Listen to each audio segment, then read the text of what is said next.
Hola, buenas tardes. Bienvenidos a una nueva charla de Batista Viajes. Vamos a presentarnos como siempre. Mi nombre es Gonzalo Moreira y soy uno de los directores de Batista Viajes. Vamos a hablar en el día de hoy sobre lo que fue el conflicto de Corea y la actualidad. Ahora vamos a desarrollar eso. Les recordamos que Batista Viajes es una agencia de viajes de Uruguay, pero que somos un tour operador para el resto de Latinoamérica, por lo tanto, en Argentina, en Chile, en Perú, en Paraguay, en México, Bolivia, Colombia, etcétera, pueden hacerse con nuestros viajes a través de las agencias de viajes de dichos lugares. Bueno, también les recuerdo el hecho de, recomiendo suscribirse a nuestro canal de YouTube, donde ahí damos toda la información y se suben todas estas charlas y otro tipo de, este, de información también que Batista Viajes cuelga de tanto en tanto.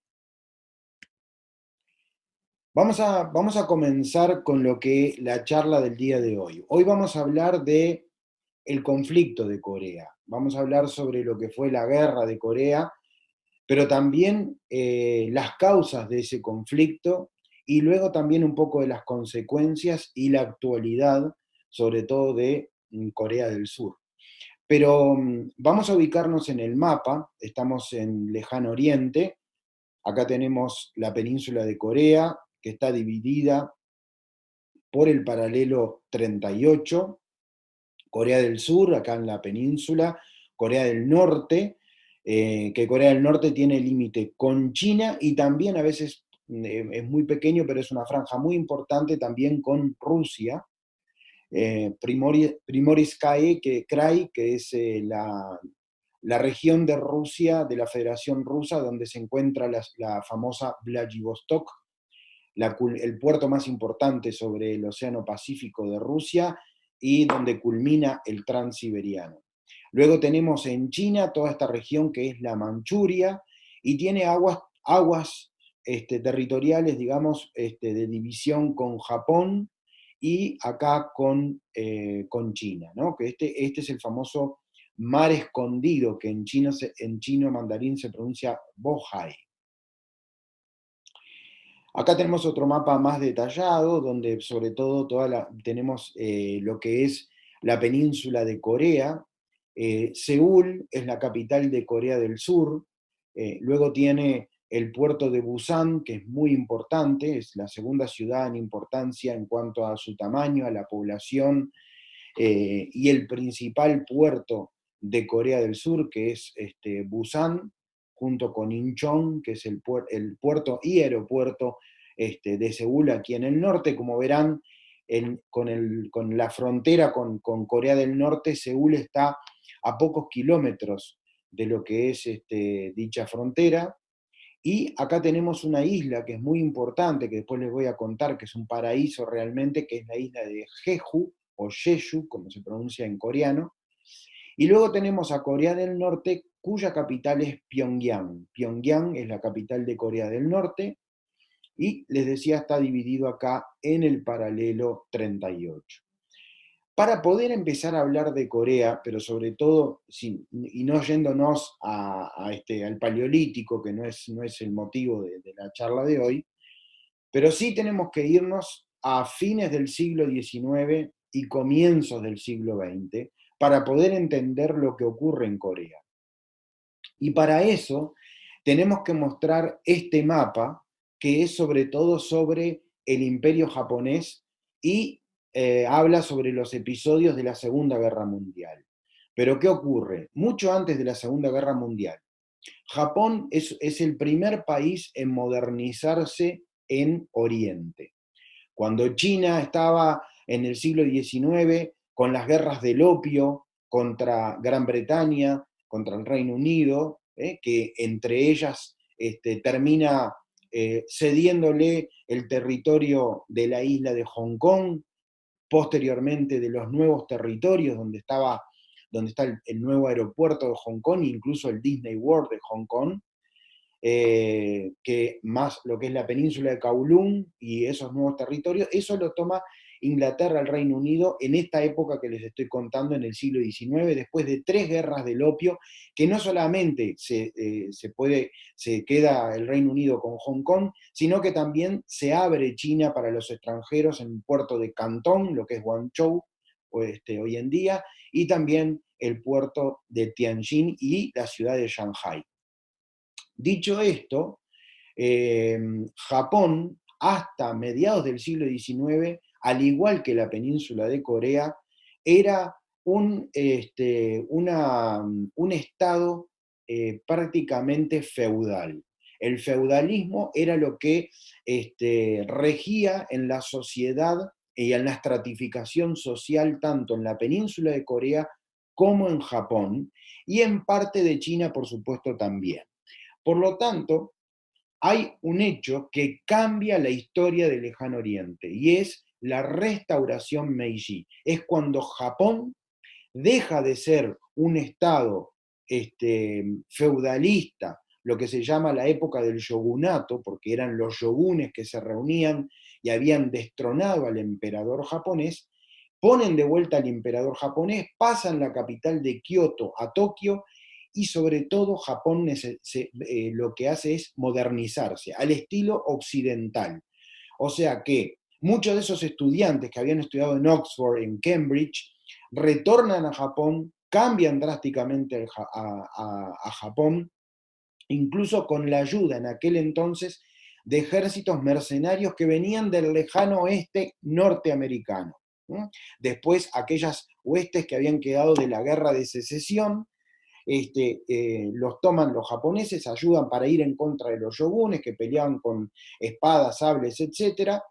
Y con el correr de pocos años, después de esa restauración que es 1865-1870, a fines del siglo XIX, comienzo del siglo XX, ya Japón se había convertido en una incipiente potencia militar, sobre todo con su flota naval.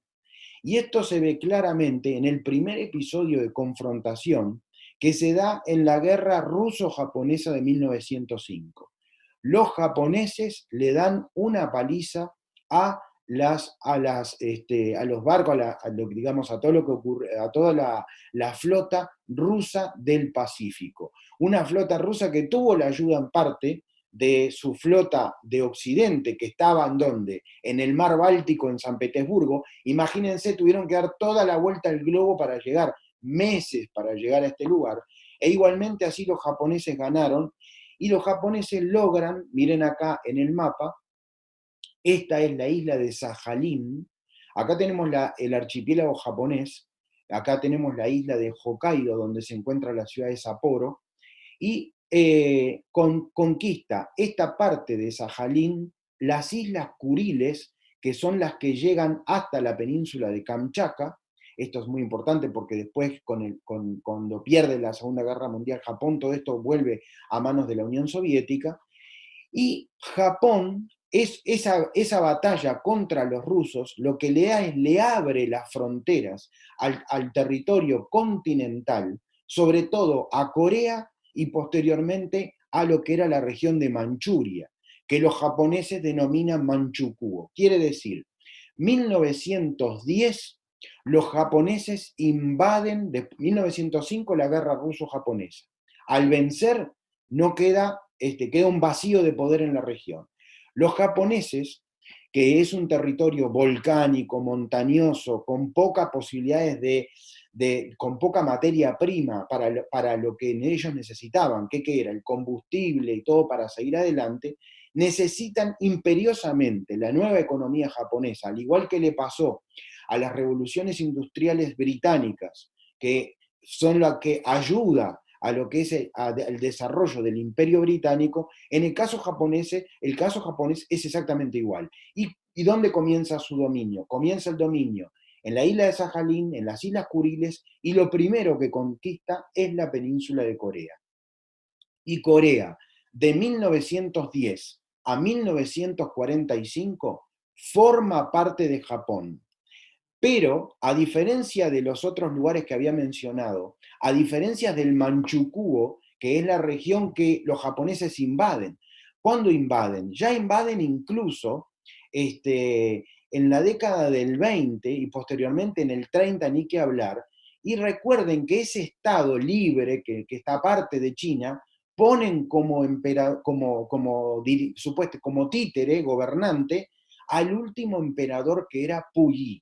El último emperador, el imperialismo en China, ¿cuándo cae? En 1911, cuando el doctor Sun Yat-sen viene precisamente desde Japón, que estaba exiliado, y convierte a China en una república.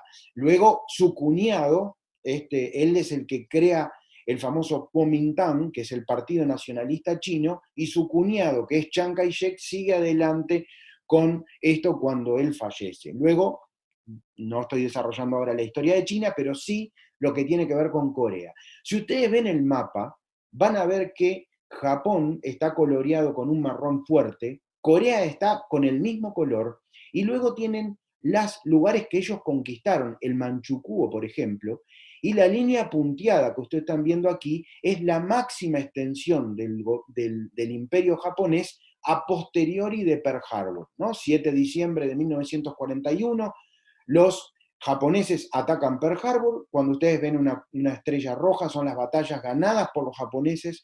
La estrella azul, ya en plena Segunda Guerra Mundial, son las ganadas por las fuerzas, por los aliados y sobre todo por los Estados Unidos. Y esta es la máxima extensión del imperio japonés. Quiere decir, ¿por qué el mismo color? Porque de 1910 a 1945 no fue un estado asociado, no fue una colonia japonesa Corea.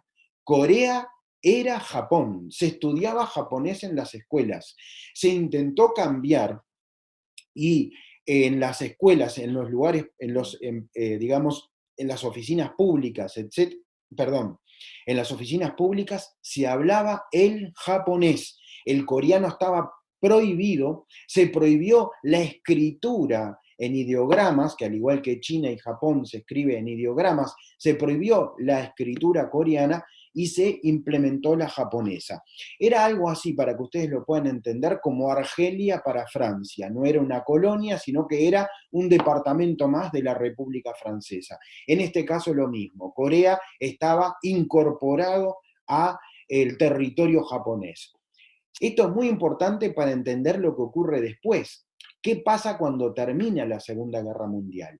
Primero, antes de terminar la Segunda Guerra Mundial, ustedes saben que en mayo termina la guerra en Europa, con el famoso 9 de mayo, cuando se firma la capitulación de Alemania. Por lo tanto, la guerra seguía en el Pacífico, seguía en Japón y seguía en todo lo que es Oriente. Ya habían ganado batallas que habían ganado, habían recuperado las Filipinas, etcétera, etcétera. Y el 6 y el 9 de agosto se tiran las famosas bombas atómicas en Hiroshima. Acá tenemos un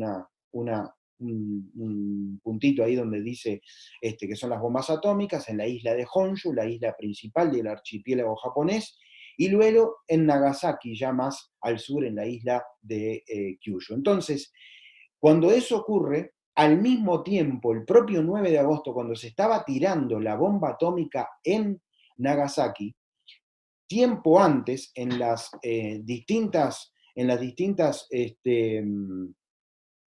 conferencias que se dieron entre los aliados, ya no con la presencia, porque había fallecido, de Franklin Delano Roosevelt, sino ya con Harry Truman, se empieza a ver qué era lo que iba a pasar después con el propio Japón y con los lugares que Japón había conquistado, sobre todo la Manchuria, pero principalmente Corea.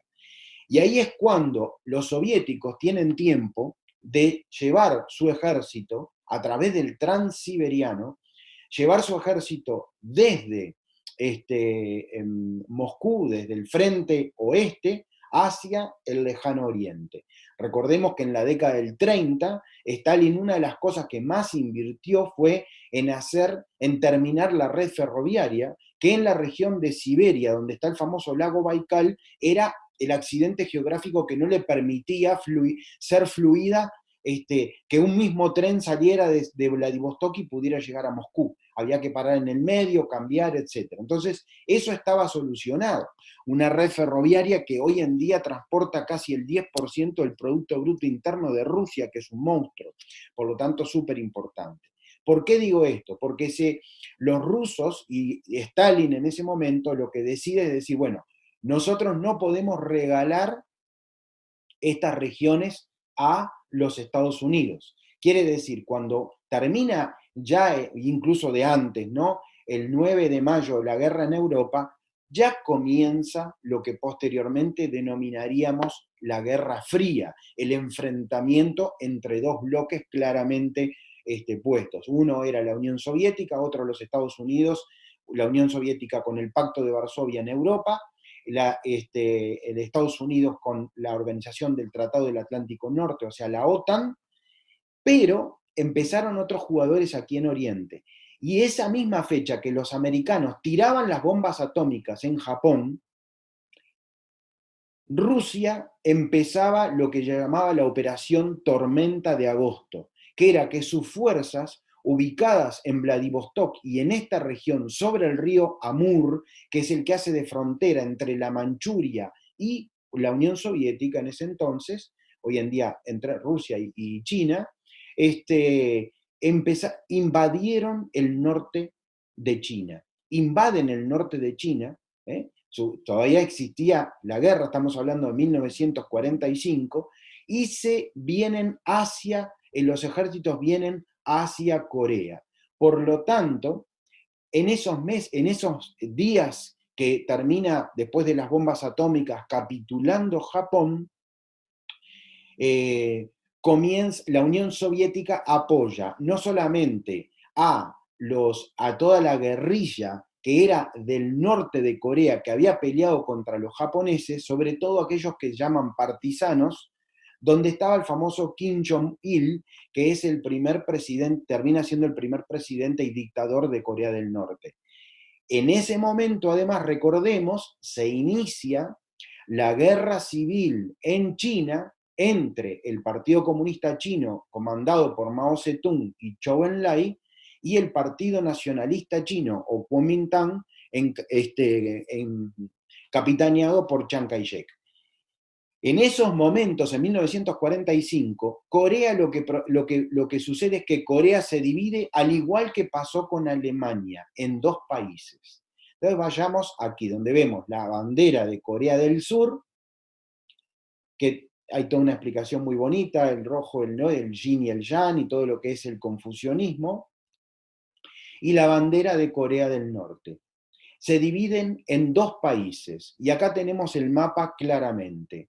La línea que ustedes ven aquí es el paralelo 38. O sea que en 1945 los norteamericanos y la Unión Soviética, que eran aliados, deciden repartirse en dos a Corea. Y el paralelo 38 más o menos partía a la mitad. Este es el paralelo en sí, no es la frontera tal cual quedó después, pero ahora solo voy a hablar de eso. Y esto fue lo que ocurrió en 1945. Desde 1945 a 1948-49, pero sobre todo en 1948, las tropas de la Unión Soviética se apostaron en Corea del Norte y las tropas de los Estados Unidos se apostaron en Corea del Sur. Hasta que el plan ¿cuál era el plan? En 1948 iba a haber elecciones generales y la posibilidad de la reunificación de las Coreas. Quiere decir, y vamos a empezar por este tema, la separación de Corea no es una separación que iniciaron los coreanos, sino que es una división que se hicieron a través de las grandes potencias al terminar la Segunda Guerra Mundial y al haber capitulado Japón. ¿Qué pasaba en ese entonces? Voy a volver al mapa anterior para que entendamos. ¿Qué dominaba Estados Unidos en esta región? Se había quedado con una persona que era quien dominaba la política y Japón no tenía derecho a tener militares, etc. ¿Quién era? Ustedes lo conocen. El general Douglas MacArthur. Ese estaba asentado en Japón y tenía un ejército, no muy grande, pero un ejército que estaba ahí. Otra base muy importante para los americanos. ¿Dónde estaba la base militar más importante en Japón de los americanos? En el puerto de Yokohama, al sur de Tokio. Y después en el archipiélago del sur, donde están las islas de Okinawa. Y por supuesto, después que ocurrió en esos años la caída de China a manos del Partido Comunista y Mao Zedong en el 49 proclama la República Popular de China, el otro lugar es la isla de Taiwán que aquí mostramos, muy cerquita por supuesto, que también había sido dominada por los japoneses durante la Segunda Guerra Mundial y años anteriores. Este panorama hacía que para Estados Unidos y para su presidente Truman comienza lo que se llama una política exterior, que se conoció precisamente como la política de Truman, que era pelear contra el comunismo en cualquier parte del mundo que pudiera darse.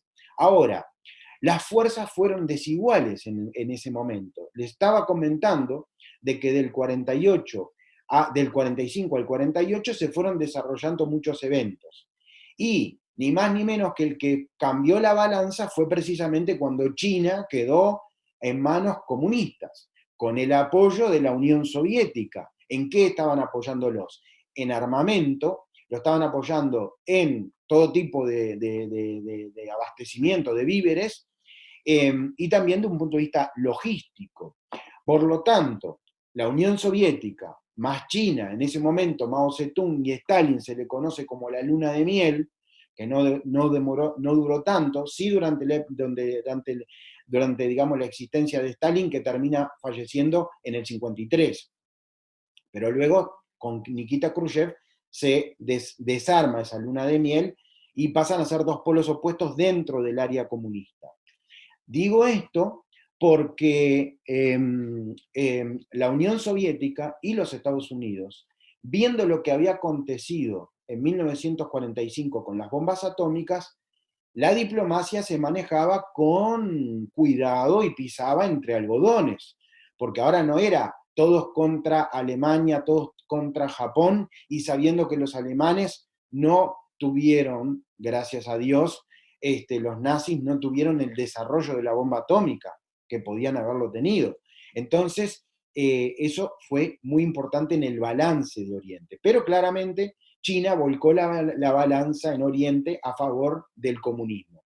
Ahí es que Estados Unidos mucho más empieza a darse cuenta de la importancia de mantener y de apoyar a Corea del Sur. Ahora, en el norte, Corea del Norte, incluso hay que tener mucho cuidado, esto es un comentario, cuando uno lee cosas en internet, tanto sea en YouTube, tanto sea en Wikipedia, etc., hay muchísimos errores y algunos son horrores. Por ejemplo, he leído en estos días, yo no me baso de eso, tengo los libros y las cosas donde yo he estudiado, etc., además de las veces que he ido. Yo en Corea estuve más de 6 oportunidades, y por lo tanto hay que tener mucho cuidado con lo que uno lee. Cuando en 1948-49, en 48, perdón, se declara en Corea del Norte inaugurada la República Popular Democrática de Corea del Norte, que ni era popular, que ni era democrática. Era este dictador que ya con muy mano fuerte comenzó a pergeniar este país que se convertiría, o como se ha convertido en el día de hoy, en el país, uno de los países más atrasados del planeta y con un sistema que ni siquiera en la peor época de Mao se puede comparar con lo que es Corea del Norte, para que tengan una idea de lo que les estoy hablando. Entonces, hay un viaje muy importante que hace Kim Jong-il hacia Moscú, se reúne con Stalin, le pide el apoyo porque lo que quería Kim Jong-il decir, tenemos a Unión Soviética, tenemos a China, los dos son comunistas, yo soy comunista, bueno, me apoyan y yo voy a atacar Corea del Sur para conquistarla y unificar Corea todo con capital en Pyongyang, qué es lo que él quería. Stalin le dice que no. ¿Por qué Stalin le dice que no? Porque estos países, después de haber sufrido varios años de guerra, haber sufrido millones de bajas, tanto Estados Unidos como la Unión Soviética, como estas grandes potencias, no querían enfrentarse, no podían enfrentarse nuevamente, y si se enfrentaban, corrían el riesgo de poder utilizar ni más ni menos que las bombas atómicas, cuando ya se sabía que Unión Soviética ya tenía el arma, porque después que la desarrolla Estados Unidos, rápidamente Unión Soviética también la tiene. Entonces hubiese sido la Tercera Guerra Mundial y con consecuencias catastróficas. Por lo tanto, le dice que no. Él no le hace caso, y esto que estamos viendo acá, este mapa, habla que el 5 de agosto de 1950, primero, el 25 de junio, lo que hace es traspasa el paralelo 38. 25 de junio de 1950, las tropas de Corea del Norte traspasan la frontera del paralelo 38 hacia el sur. Si ustedes ven el mapa, se dan cuenta, y aquellos que quizás estén mirando y que han ido a Seúl, y si fueron conmigo yo los llevé a la frontera entre las dos Coreas, saben que es a 40 minutos de Seúl. O sea, usted se toma un coche, hace 40 minutos de coche y está en la frontera con Corea del Norte. O sea que Seúl está extremadamente expuesta a lo que en ese momento y hasta el día de hoy a lo que es Corea del Norte. Entonces, está a 60 kilómetros, 70 kilómetros de Seúl. Entonces, lo que ocurrió es que rápidamente toman a Seúl las tropas del norte, las tropas de Corea del Norte. ¿Y qué ocurre? Salvo la CIA, que le había dicho al gobierno norteamericano, va a haber una invasión de Corea del Norte a Corea del Sur, la administración Truman confió en su contacto con quién, con la propia Unión Soviética, que la Unión Soviética, Stalin le dijo, yo le prohibí a Kim Jong-il que atacara. El problema es que este hombre no le hizo caso y atacó. Que después la Unión Soviética termina apoyando, por supuesto, termina apoyando al igual que China, pero en un principio ni China ni la Unión Soviética querían un conflicto en la península de Corea. ¿Por qué no lo querían? En el caso de China, más que claro, recién estaba inaugurada la República Popular de China. Incluso Mao Zedong, tenía intenciones de tener buenas relaciones con los Estados Unidos al principio. No podía pelearse en ese momento. Los acontecimientos luego no son lo que al principio se quería. Se fueron distorsionando claramente. Entonces, miren lo que pasa. El 5 de agosto de 1950, al mes y medio, a poco mes, ¿no? Julio, agosto, sí, al mes y medio de que habían invadido, el gobierno de Corea del Sur, que estaba a manos de un hombre que se llama Syngman Rhee, que ahora después o Syngman Rhee, que ahora voy a hablar de él, porque es uno de los errores clásicos que ha cometido Estados Unidos en la guerra de Vietnam, en la guerra de Corea y en la guerra de Vietnam, de poner en el poder gente que sí está bien, ultracapitalista, anticomunista, pero dictadores que no son queridos por el pueblo, gente que no era respetada. Entonces, tenía apoyo militar, apoyo económico de los Estados Unidos, pero no tenía apoyo popular. A diferencia del otro sátrapa, disculpen la expresión, de Corea del Norte, que al haber sido guerrillero en contra de los japoneses, tenía una cierta fama positiva, a pesar de que lo que apenas hizo cuando empezó en el poder era decapitar a todos sus oponentes, etcétera, etcétera. Pero en el pueblo tenía cierta fama positiva en esos años por haber luchado en contra de los japoneses. Busan o Busan es una ciudad muy importante, lo dije hoy anteriormente, la segunda más importante de Corea del Sur, y esto azul que está acá es donde quedó restringida el gobierno de Corea del Sur. El resto había sido dominado por Corea del Norte.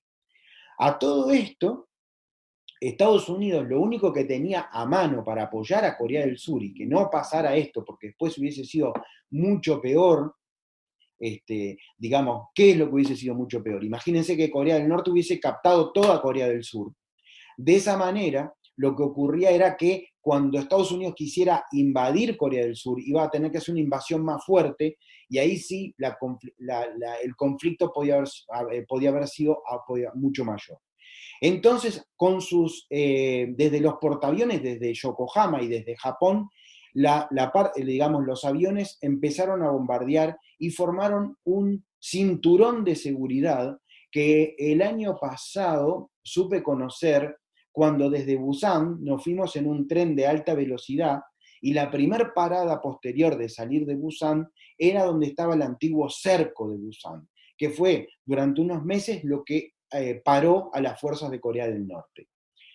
MacArthur entonces es comandado por tener a esos militares que habían ido a Japón, no digo de recreo, pero ya como vencedores y teniendo una vida relativamente ligera. Tuvieron que ponerse las botas, el casco y desembarcar en Corea del Sur. La táctica fue muy importante, un triunfo del general MacArthur y de sus fuerzas, que fue, en lugar de desembarcar en Busan para desde aquí empujar hacia el norte, lo que hizo fue desembarcar en el puerto de Incheon, donde está el aeropuerto actual más importante de Corea, para liberar a la ciudad de Seúl y cortar al medio el abastecimiento de las tropas que estaban en el centro de Corea del Sur. Eso hizo que retrocedieran, y MacArthur lo que hizo fue irlos empujando, y en noviembre de 1950, octubre-noviembre de 1950, ya unos meses, pero no tanto, 6 meses de que había comenzado el conflicto, las fuerzas de Corea del Sur y las fuerzas aliadas estaban presionando a Corea del Norte prácticamente hacia el territorio chino. Habían tomado la ciudad de Pyongyang, que era la capital de Corea. ¿Y cómo pudieron hacerlo eso? ¿Lo hizo Estados Unidos? No. Por primera vez en la historia, y de una manera particular, esto de un punto de vista diplomático y de un punto de vista del derecho internacional, se sabe que fue un acto fallido, pero que luego no se pudo volver a reiterar, y es que en realidad fueron con la bandera de las Naciones Unidas. Pero las Naciones Unidas fueron comandadas por Estados Unidos, eso no está permitido en la legislación de las Naciones Unidas, y las Naciones Unidas tiene que tener el voto de todos los participantes del Consejo de Seguridad, y dentro del Consejo de Seguridad se encuentra Estados Unidos, se encontraba la Unión Soviética, y años después se incorpora ni más ni menos que a China. ¿Cómo China? La China, República Popular de China, creada en 1949 por Mao Zedong, no había sido reconocida por Occidente. La Unión Soviética, en lugar de participar de esa resolución de las Naciones Unidas, se abstiene. La abstención, al día de hoy, cuenta como un veto de cualquiera de los integrantes del Consejo de Seguridad de las Naciones Unidas, que son 5: Inglaterra, Francia, Unión Soviética, China y los Estados Unidos. Por lo tanto, cuando en ese momento se cuenta como que él no asistió, y como no asistió no hay veto, y entonces se pudo hacer eso. Cuando esto ocurre, es en noviembre de 1950, Corea del Norte queda apresado. ¿Qué ocurría ahí? Ahí ya había cambiado completamente el panorama de China. Mao Zedong ya dispone de un ejército de 1 millón de combatientes que están asentados en Manchuria. ¿Por qué?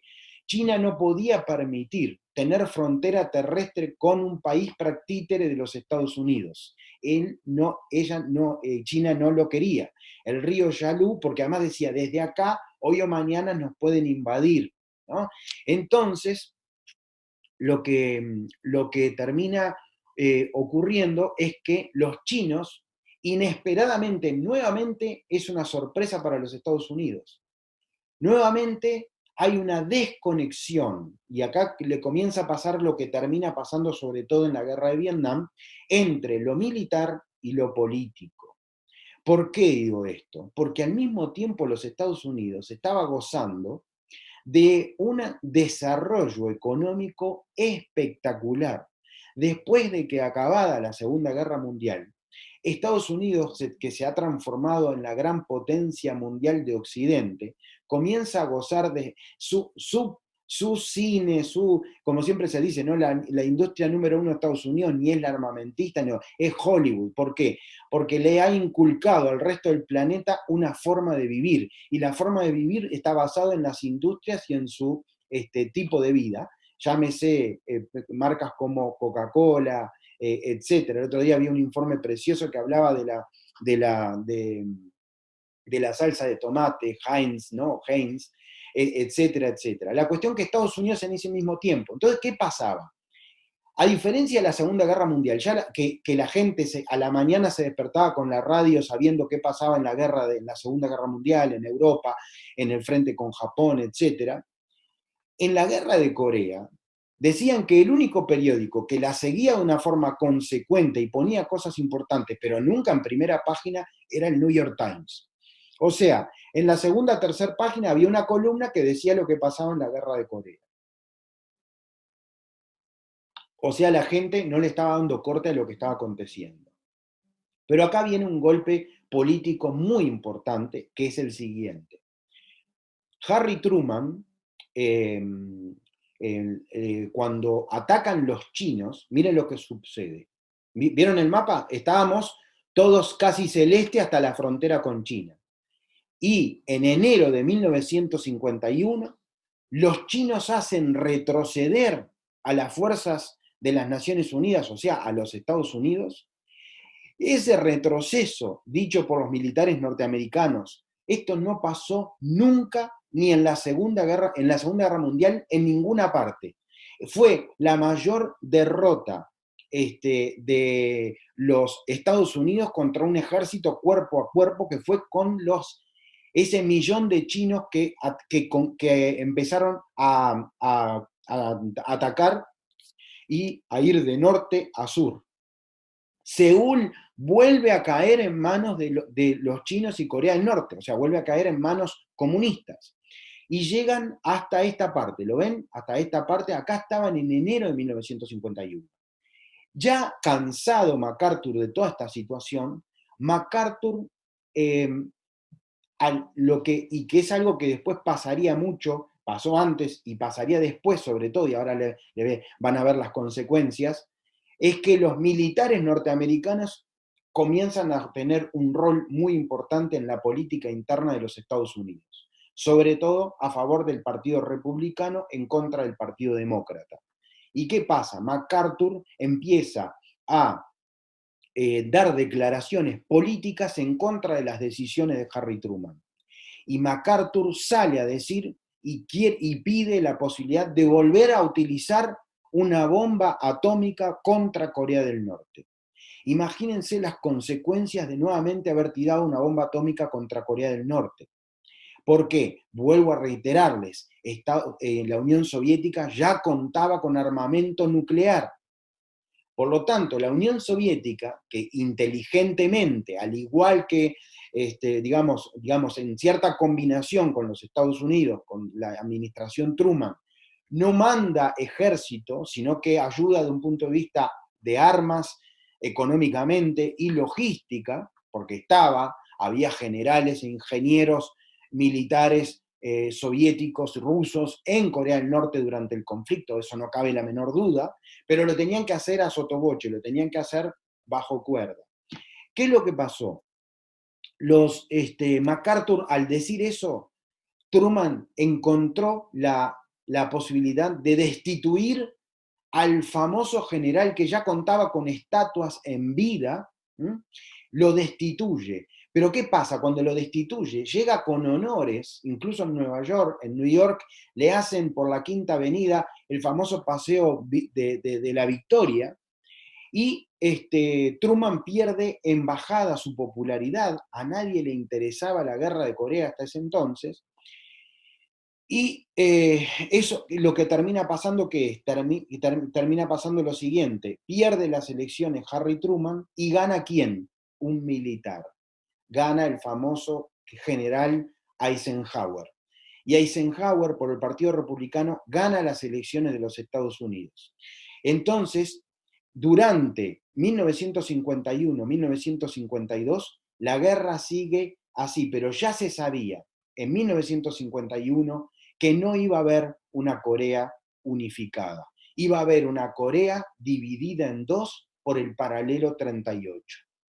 Y eso es lo que ocurre. Acá tenemos una foto del general Douglas MacArthur. Ahora voy a volver a mostrarles el tema de mapas y seguirles contando, pero les voy a mostrar quiénes eran las personalidades de aquel entonces. Con esa pipa famosa del general MacArthur cuando dijo I'll be back, cuando se fue de las Filipinas hacia Australia, que él no quería irse, y luego volvió a las Filipinas, a famosas batallas, Corregidor, Guadalcanal, la batalla de Midway, que fue tan importante en hacer un clic, fue un antes y un después, con mucha suerte para los Estados Unidos por el clima, etcétera.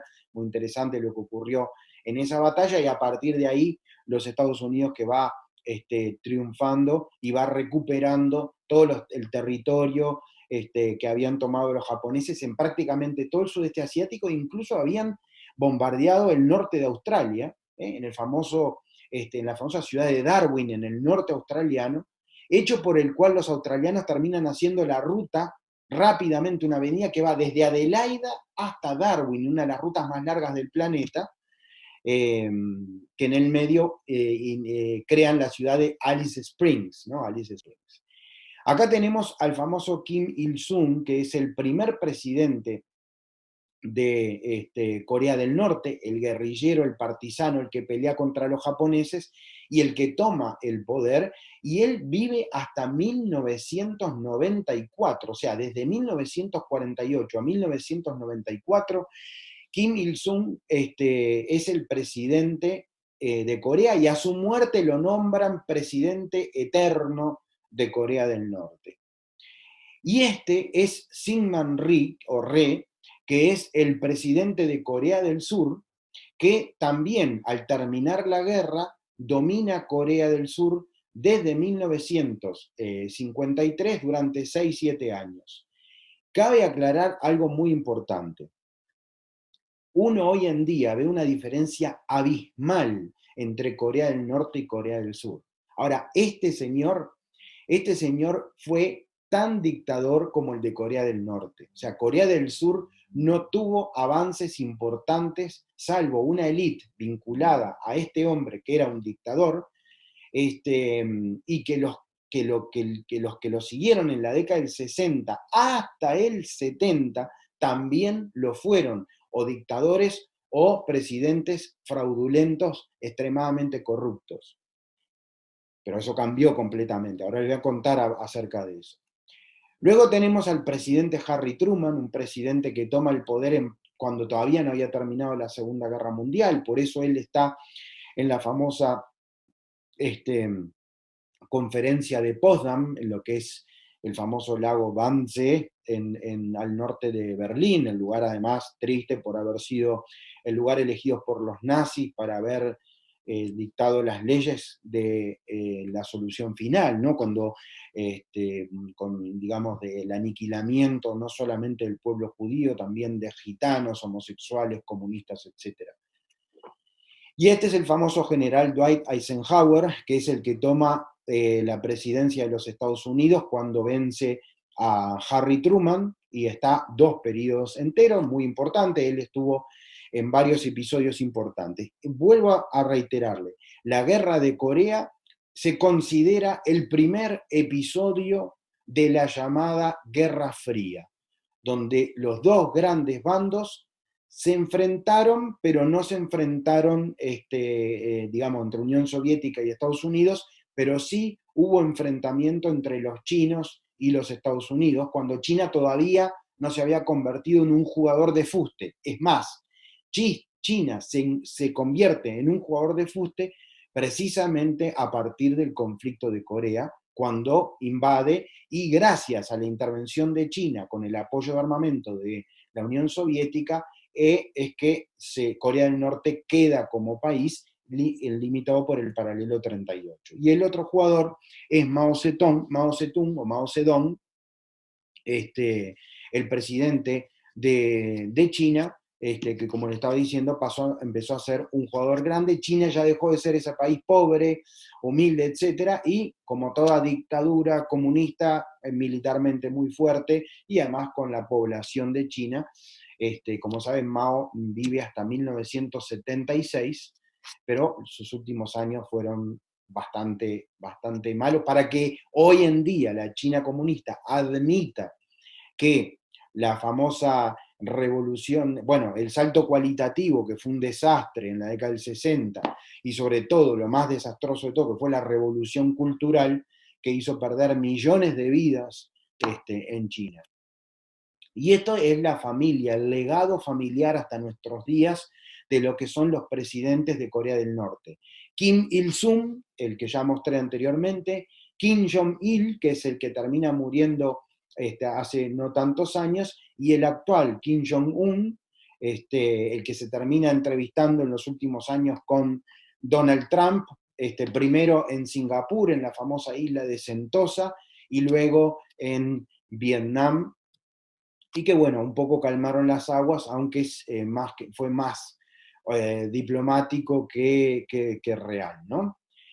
Pero miren lo que les voy a mostrar ahora. Este es el mapa de cómo quedó Corea, pero además de mostrarle Corea del Sur, ven que no es una línea recta por el paralelo 38, ahí quedó ganando un poquitito Corea del Sur, un poquito de territorio, y Corea del Norte, que tiene su límite acá, en el río Tumen, y acá en el río Yalu, pero en estas dos regiones que pertenecen a China, esto que está en marrón oscuro, acá quedaron dos regiones que pertenecen a China, pero que tienen una autonomía y que son coreanos. Hablan el coreano y no son de Corea del Norte. Y sigue teniendo este espacio sobre el río Tumen, que es frontera directa entre Rusia y Corea del Norte. Estos son detalles, ¿no? Esta región se llama Yanbian y esta se llama Changbei. Estos dos son coreanos que viven dentro de China. Entonces, a partir de ese momento, a partir de que termina la guerra, y acá viene un tema muy interesante, ¿terminó la guerra o no terminó la guerra? En la realidad no terminó la guerra, porque lo que se firmó en 1953 es un armisticio. O sea, no se firmó la paz hasta hoy, 2020, estos dos países no tienen firmado la paz. Por eso, y hubo muchos episodios durante todos estos años, pero vamos a empezar a contarlos, algunos de ellos, pero lo que sí se firmó fue un acuerdo de decir, bueno, tiene que haber una zona desmilitarizada que a través de la frontera tiene que ser de 4 kilómetros, 2 kilómetros al norte y 2 kilómetros al sur. Quiere decir, 2 kilómetros al sur de la frontera no puede haber ninguna arma, y 2 kilómetros al norte tampoco puede haber ninguna arma. Ahora, no obstante eso, y acá tenemos, acá tengo un amigo que ha viajado con nosotros, que además justo es marino y que conoce mucho de todos estos temas, César, si está mirando o la ve la charla, le mando un abrazo. Esta es la zona desmilitarizada, que del lado de Corea del Sur se plantea como un paseo turístico. Un paseo turístico no quiere decir que sea un paseo así nomás. ¿Por qué? Acá hay una cosa que no se puede sacar fotos, por eso no lo estoy mostrando, pero hay 3 túneles que en la década del 70 y comienzo de los 80, Corea del Norte, 70 metros para abajo, tenía un túnel que le permitía pasar en aproximadamente 2 horas casi 200.000 soldados desde Corea del Norte a Corea del Sur. ¿Dónde salían? Salían varios kilómetros ya en territorio de Corea del Sur.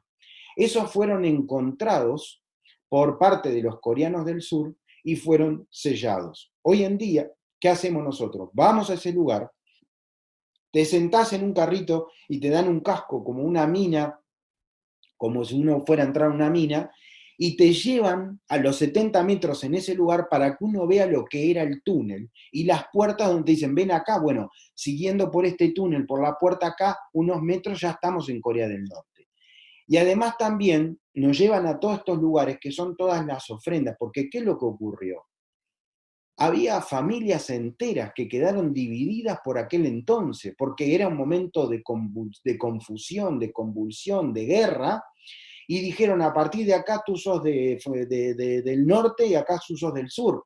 vuelvo a reiterarles, la delimitación final no era una delimitación hecha por los coreanos, ni por una delimitación que hubiese, bueno, acá hay una cadena montañosa que, yo qué sé, los Alpes, bueno, los suizos están de acá, los italianos están del otro lado. No, acá no había nada de eso, fue una cosa hecha por el ser humano y fue un acuerdo entre soviéticos y norteamericanos. Por lo tanto, familias enteras, al igual que con el muro de Berlín, quedaron de un lado y del otro de la frontera. Pero acá no era como el muro de Berlín, acá no había nadie que podía pasar para un lado y para el otro. Tomen en cuenta que el primer encuentro entre Corea del Norte y Corea del Sur se produce en 1998, prácticamente, y sin prácticamente, 45 años después de haberse firmado el armisticio. ¿Estamos de acuerdo? O sea, si casi 50 años después recién hay alguna negociación diplomática entre las dos Coreas. Porque, ¿qué es lo que pasó? Miren lo que pasa. Y acá, mientras les sigo mostrando algunas fotos con todas las ofrendas que dejan la gente o de la familia de un lado y del otro. Porque hay un montón de personas que incluso, y esa es una de las bondades de los acuerdos después de 1998, que les permitieron visitar de un lado y del otro de Corea, y también hubo un montón de gente que se escapó. ¿A dónde se escapó? De Corea escapó a China y de China después se pudieron ir a Corea del Sur, sobre todo en los últimos años. Pero vayamos por parte. Esta gente pudo haber, a veces tuvo 30, 40, 50 años sin poder ver a un hermano. Bueno, a veces a los padres y desgraciadamente fallecían por la cantidad de años. Además, ni sabiendo siquiera si estaban vivos, porque no era que lo llamé por teléfono o le mandé algo, le mandé una carta, no había cero comunicación. El Estado de Corea del Norte es un Estado hermético donde la base de su economía, la base de su política es cero contacto con el mundo exterior.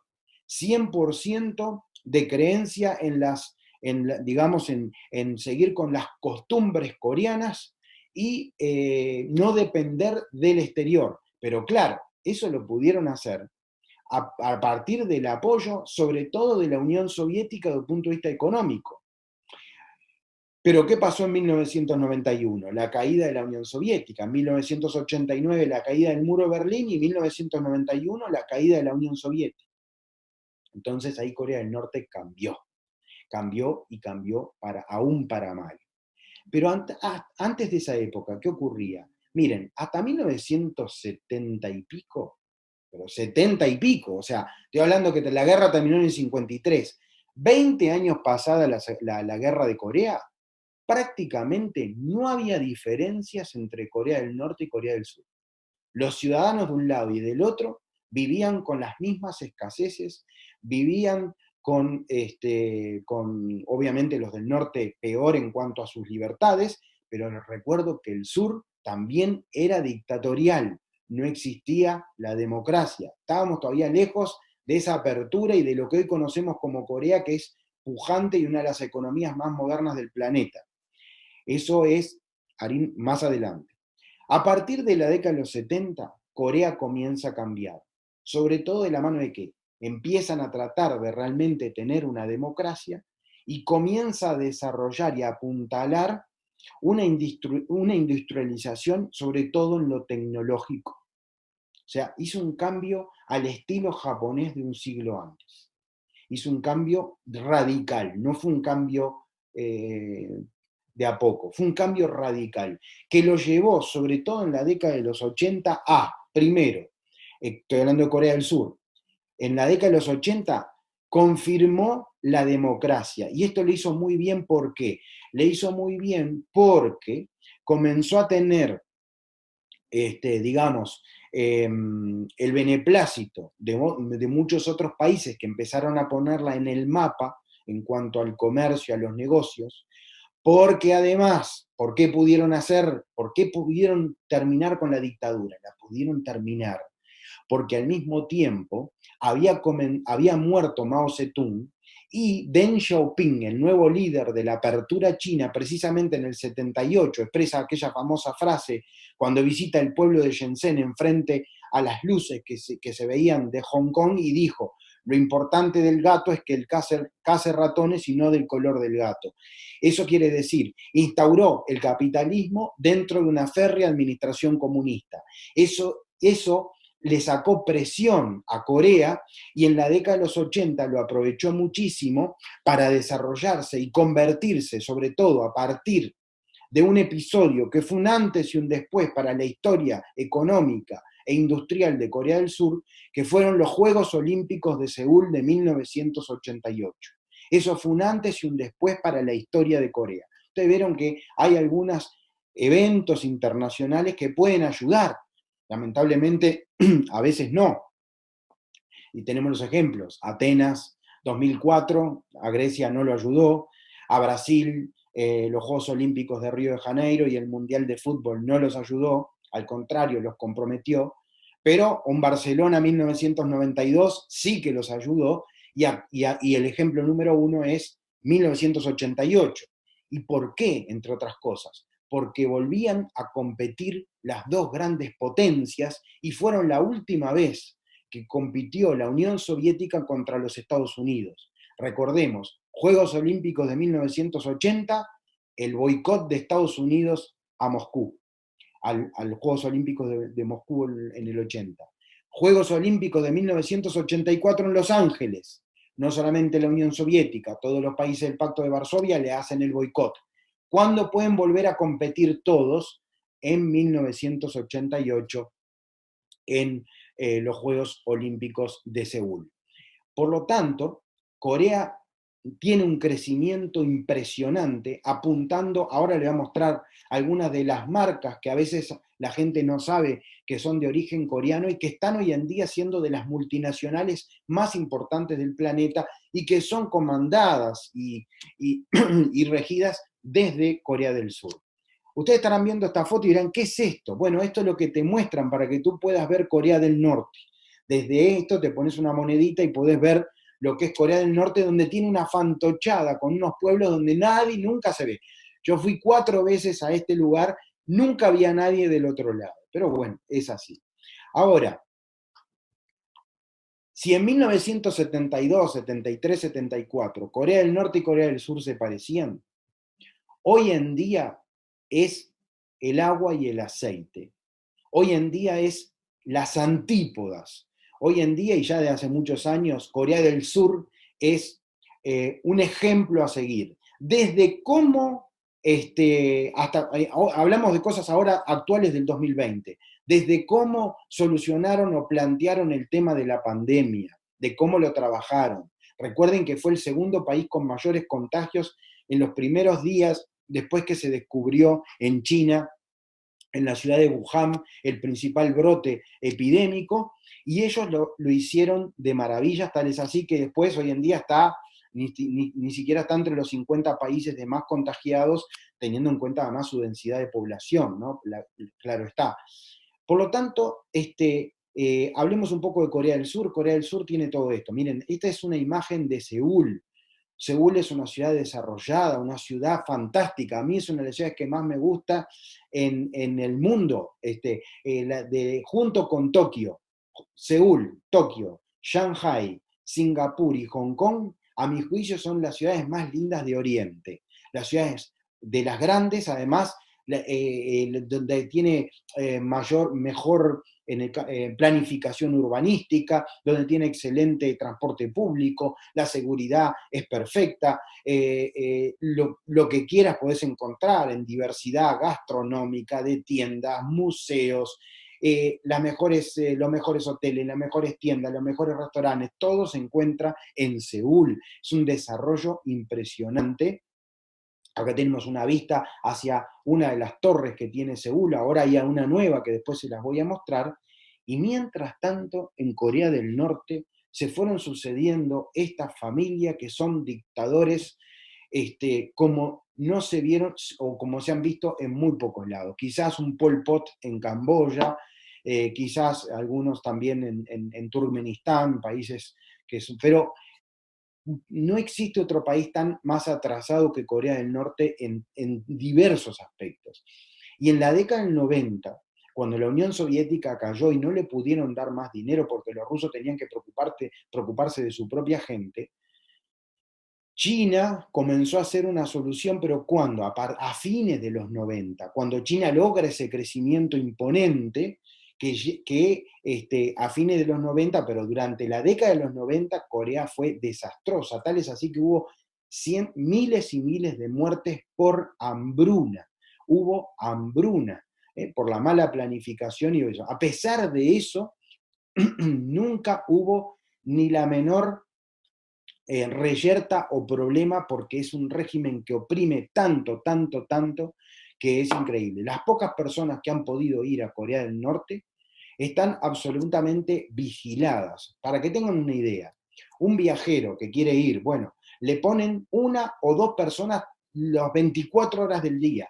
Incluso pasando la puerta de la habitación del hotel hay una persona sentada que está vigilando. Además de eso, hay gente que te está vigilando en los costados, etc. Para poder tomar un taxi, porque no se permite, tiene que haber un permiso expedido por el Ministerio de Relaciones Exteriores. Tiene que participar el canciller para que un extranjero pueda tomar un taxi.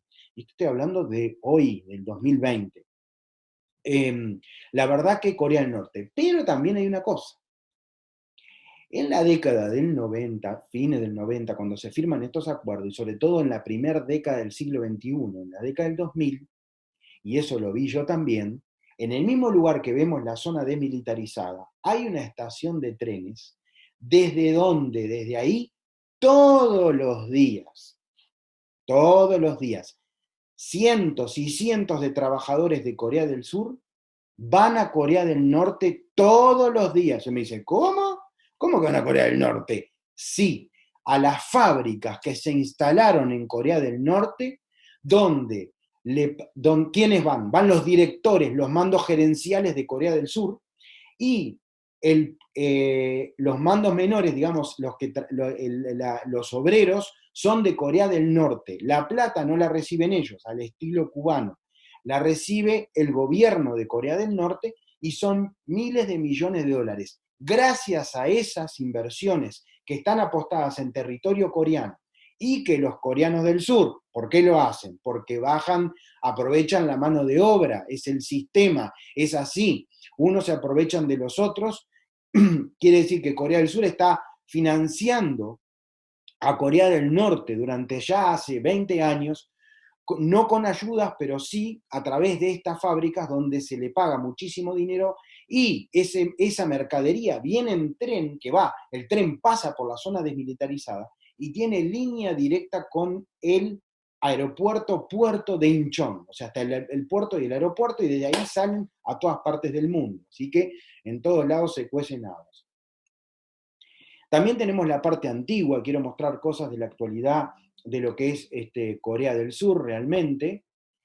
Y un detalle, esta isla de Jeju es considerada una de las nuevas maravillas naturales del mundo, al igual que la bahía de Halong Bay en Vietnam, al igual que la isla Princesa en las Filipinas, al igual que las cataratas del Iguazú entre Argentina y Brasil, etc., son consideradas las nuevas maravillas naturales del mundo. Ya he ido en un par de oportunidades con dos diferentes grupos y la verdad que es de una belleza. Es un paraíso, pero no por la playa, porque la playa es linda, pero no es nada del otro mundo, sino por todo lo que tiene. Tiene volcanes, tiene montañas, tiene acantilados, tiene mucho verde. Miren este jardín botánico sumamente moderno que hay aquí en la isla de Jeju. El desarrollo de Corea del Sur es brutal, trenes de alta velocidad, aeropuertos fantásticos, puertos de primera, ciudades modernas. Eso, por qué se logró? Miren las bellezas acá de la isla de Jeju. ¿Por qué se logró? Basado en 4 o 5 empresas que que son la base de la economía coreana. La número uno, no las pongo en orden de importancia, cada uno tiene su importancia. Hace 20 años atrás, ¿quién conocía la marca Hyundai? O Hyundai. Aquí en Uruguay la pronunciamos como en Corea, que es Hyundai, al igual que pronunciamos Honda y no Honda. Pero sé que en otros lados se pronuncia diferente, por lo tanto lo hago así. Hyundai es una marca de primer nivel que también, que está muy, acá en Uruguay por lo menos está muy desarrollada, y lo sé que también, esta es un modelo Tucson. Eh, Hyundai es un conglomerado internacional que nace y es coreano. Y hace poco tiempo se compró a la segunda industria automotor de Corea, que es Kia. Kia también, y también tiene muy buenos vehículos como esta Sorento o Sorrento, que se desarrolla en Corea. ¿Quién no conoce esta marca, señores? Y no solamente en teléfonos, Samsung. Samsung, que en coreano significa 3 estrellas. 3 estrellas. Samsung, televisores, electrodomésticos y sobre todo celulares que compiten a nivel internacional como una de las 2 marcas más desarrolladas del mundo junto con Apple en cuanto a telefonía móvil, ahora con la competencia de muy buena calidad también de Huawei. Pero aquí tienen a Samsung. Pero seguimos, hay otras que también. También LG, la marca de televisores y también de un montón de electrodomésticos. Hoy en día generalmente la gente tiene LG o tiene Samsung. Dejamos de tener otras marcas también, pero están Sony, japonesa, etcétera, etcétera, ¿no? Pero estas a veces la gente no sabe de dónde son coreanas y son multinacionales que son varias veces el Producto Bruto Interno, no de Uruguay, que somos chicos, de varios países nuestros, de nuestra Latinoamérica, que son enormes. Solamente algunas de estas compañías tienen más facturación que el dinero que puede entrar a un país enorme. Quiere decir, es muy importante y más cuando lo juntan a todas estas compañías. Y por último, les quiero mostrar otra de las, que esto además no es un proyecto ni una maqueta, esto yo subí el año pasado a esta torre, que es la más alta que tiene Corea, que está de este lado, que está en Seúl, y que es el grupo Lotte. Recuérdenlo, ya tienen hoteles en París, en Moscú, en varios lugares del mundo, en New York. Lotte son hoteles de excelente calidad. Batista Viajes allá hace muchos años, diría que de hace 12 años que tenemos contratos con esta cadena de hoteles, porque usamos siempre en nuestro viaje del Transiberiano, cuando llegamos a Seúl, usamos nuestro hotel Lotte, que tiene una ubicación privilegiada, que es de una belleza increíble. Miren, hace 12 años en lugar de una llave te daban una tableta, una tablet, que hoy más o menos todos la podemos usar, pero imagínense 12 años atrás. Yo recuerdo que tenía que ir habitación por habitación a enseñar porque te podías subir la cortina, hacerte un café, prender la luz del baño, el aire acondicionado, la televisión, la radio, todo de la tableta. Aquello que parecía como otro planeta, bueno, hoy en día ya estamos más acostumbrados, pero es así. Y esta torre y el shopping center, todo es un centro Lotte, que hay 5 solamente en Seúl, pero esta es una de las empresas también más fuertes de Corea del Sur. Para terminar, Corea del Sur, junto con Singapur, junto con Taiwán, los 3 países más desarrollados de Oriente, luego de Japón, que lo ponemos un escalón arriba, pero Corea del Sur cada vez más cerca del top, está entre las 10 economías más fuertes del planeta, tiene un desarrollo impresionante, que a veces nos quedamos con la idea de los barcos coreanos que vienen a nuestros puertos, de pescadores, etc. Bueno, mire, más vale que la cambien la idea porque el 80-90% de la población tiene un nivel de vida que es impresionante, la seguridad es óptima, los hospitales, la salud, la educación y la importancia que tiene es muy fuerte, también no es económica, es cara, las familias hacen mucho esfuerzo para eso, pero están compitiendo a nivel internacional. Durante muchos años, en las pruebas PISA, que son las pruebas de calidad de educación que se hacen a nivel internacional, Corea está siempre entre los mejores resultados en matemáticas y en un montón de materias, por lo tanto, Corea es un país increíble y siempre hablo de Corea del Sur. Corea del Norte. Bueno, Corea del Norte, ¿qué va a pasar en un futuro? No lo sabemos. Depende de un solo país. Es cuando China quiera decirle ya no más. Porque el único país que hoy en día puede comercializar, tiene una frontera relativamente abierta y ayuda a Corea del Norte es China. El día que China no quiera, no le suelte la mano, Corea del Norte va a tener que cambiar drásticamente y quizás en algún momento, y ojalá así sea, pueda darse la reunificación de Corea, porque son dos pueblos que, reitero, no es que hay, bueno, los del sur son así, los del norte son allá. Ahora, lamentablemente, luego de 70 años de separación, hay dos países culturalmente distintos, pero la realidad es que hablan el mismo idioma, tienen la misma escritura, tienen sus mismos antepasados, eran el mismo pueblo dividido, era como Alemania, digamos, no era que era algo natural que se divida en dos. Por lo tanto, veremos qué pasa en un futuro. Todo esto que a veces pasa que Corea del Norte con la ojiva nuclear, que la tiene gracias a hace unos cuantos años atrás, gracias al conflicto de Cachemira entre la India y Pakistán, Pakistán le vende secretamente la forma del enriquecimiento del uranio. Miren si será tema. Eso yo lo estaba pasando en el momento que yo estaba haciendo mis estudios en Francia, en el año 1994, y la verdad que fue increíble, pero bueno, Corea se hace del enriquecimiento de uranio, tiene la bomba nuclear, pero la realidad es que tanto el escudo que tiene Corea del Sur, similar al que tiene Israel y otros lugares en el mundo, el propio Estados Unidos, no tiene andamiaje. O sea, las veces que ha lanzado sus misiles Corea del Norte siempre ha sido ruido, molesto, y tiene mucho más que ver con la política interna de Corea del Norte que con el mundo exterior. Por más de que Japón ya hace ya unos años que empezó a cambiar su postura y dice, bueno, ya hace 70 años que terminó la Segunda Guerra Mundial, tenemos que empezar a tener nuestras propias defensas, no podemos seguir dependiendo de Estados Unidos o de otros, y con el correr de los años eso va a ir cambiando. Pero si hay alguien que no conoce Corea del Sur, sumamente recomendable, por la historia, por la modernidad, por las bellezas naturales que les conté, incluso Busan, que es una ciudad que yo conocí, que fui en una sola oportunidad y no conocía, quedé encantado con Busan, me gustó muchísimo Busan, tiene más teníamos un hotel frente al mar, a la costa, con unas vistas espectaculares, unos edificios, un desarrollo que era increíble, está enfrente, digamos, a lo que es Japón, por eso es el puerto más importante de Corea del Sur. Y por algunos si me preguntaba, ¿con qué se puede combinar Corea del Sur? Nosotros lo hemos hecho junto a Japón, lo hemos hecho y siempre lo hacemos en nuestro viaje el Transiberiano, que a propósito el año que viene Batista Viajes hará de vuelta, acompañado por quien les habla, nuestro viaje al Transiberiano, donde culminaremos en Corea del Sur. Muchísimas gracias a todos y nos vemos el próximo jueves. Chau, chau.